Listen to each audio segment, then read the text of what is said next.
മൂന്നാറിലെ ജനവാസ മേഖലയിലേക്ക് ഇറങ്ങുന്ന കാട്ടാനകളെ തുരത്താൻ പ്രത്യേക ദൗത്യവുമായി വനം വകുപ്പ്. സാധാരണയായി എത്തുന്ന കാട്ടാനകളെ കൂടാതെ കൂടുതൽ കാട്ടാനകൾ കൂട്ടത്തോടെ ജനവാസ മേഖലയിലേക്ക് എത്തിയതോടെയാണ് വനം വകുപ്പിന്റെ നടപടി. ആനമുടി ദേശീയ ഉദ്യാനത്തിലേക്ക് തുരത്താനാണ് ശ്രമം. കഴിഞ്ഞ ദിവസം വൈകുന്നേരം പഴയ മൂന്നാറിനോട് ചേർന്നുള്ള പ്രദേശത്ത് കാട്ടാനക്കൂട്ടം ഇറങ്ങിയിരുന്നു. തുടർന്ന് ഡ്രോൺ സഹായത്തോടെ നിരീക്ഷണം നടത്തി. പടക്കം പൊട്ടിച്ച് ജനവാസ മേഖലയിൽ ഇറങ്ങാതെ തടഞ്ഞു. ഇവയെ കൂടാതെ മറ്റൊരു കാട്ടാനക്കൂട്ടവും കല്ലാറിലെ മാലിന്യ പ്ലാന്റിന് സമീപം 2 കാട്ടാനകളും ഇറങ്ങിയിരുന്നു. പടയപ്പയെ കൂടാതെയാണ് കൂടുതൽ ആനകൾ എത്തുന്നത്. ഇതോടെയാണ് ആനകളെ തുരത്താൻ വനംവകുപ്പ് നടപടി ആരംഭിച്ചത്.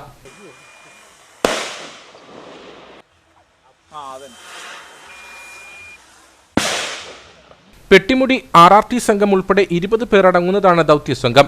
വനത്തിനുള്ളിൽ നിന്നും ജനവാസ മേഖലയിലേക്ക് നീങ്ങുന്ന കാട്ടാനകളെ ഡ്രോണിന്റെ സഹായത്തോടെ നിരീക്ഷണം നടത്തിയതിനു ശേഷം ജനവാസ മേഖലയിലേക്ക് ഇറങ്ങുന്നതിന് മുമ്പ് കാട്ടിലേക്ക് തുരത്തുന്നതിനാണ് നീക്കമെന്ന് വനംവകുപ്പ് ഉദ്യോഗസ്ഥർ പറഞ്ഞു.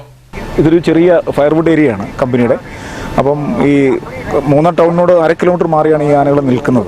അപ്പോൾ ഈ ആനകൾ നിൽക്കുന്നത് വളരെ അപകടകരമായതുകൊണ്ട് നമ്മൾ ഇവിടുന്ന് കുറച്ച് സേഫായിട്ടുള്ള സ്ഥലത്തോട്ട് ഡ്രൈവ് ചെയ്യാൻ വേണ്ടി ശ്രമിച്ചുകൊണ്ടിരിക്കുകയാണ്.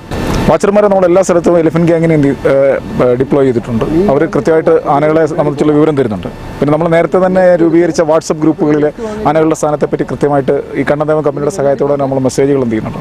പെട്ടിമുടി ജനവാസ മേഖലയിൽ ഇറങ്ങി നാശം വിതച്ച 6ഓളം കാട്ടാനകളെയാണ് ഇപ്പോൾ കാട്ടിലേക്ക് തുരത്താൻ ശ്രമം തുടരുന്നത്. ആനമുടി ദേശീയ ഉദ്യാനത്തിലേക്ക് കാട്ടാനകളെ കയറ്റിവിടുന്നതിനാണ് വനംവകുപ്പിന്റെ ശ്രമം. തോട്ടം മേഖലയ്ക്ക് സമീപം തമ്പടിക്കുന്ന ആനകൾ ഉച്ചയ്ക്ക് ശേഷം ജനവാസ മേഖലയിൽ ഇറങ്ങാൻ സാധ്യതയുണ്ട്. കാട്ടാനശല്യം രൂക്ഷമായ സാഹചര്യത്തിൽ പ്രതിഷേധം ഉയർന്നതിന്റെ പശ്ചാത്തലത്തിൽ കൂടിയാണ് വനംവകുപ്പിന്റെ ഇടപെടൽ. വരും ദിവസങ്ങളിലും ശ്രമം തുടരും.